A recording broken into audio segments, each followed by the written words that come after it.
السلام علیکم، capture 51 news میں خوش آمدید۔ آپ دیکھ رہے ہیں پاکستان نامہ اور علاقائی خبروں کے ساتھ میں ہوں صالحہ جمال۔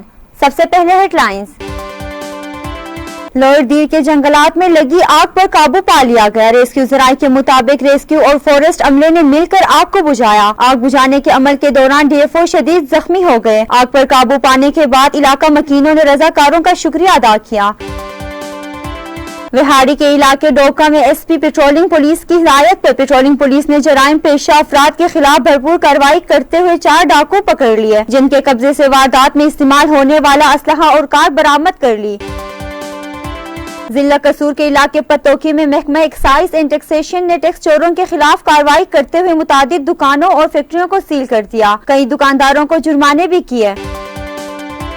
وہاڑی میں پولیس کی جانب سے کھلی کچہری کا انعقاد کیا گیا۔ DPO امیر عبداللہ خان نیازی نے سائلین کی شکایتیں سنی اور موقع پر احکامات جاری کیا۔ کہتے ہیں کھلی کچہری کے انعقاد سے عوام کو جلد سے جلد انصاف ملے گا۔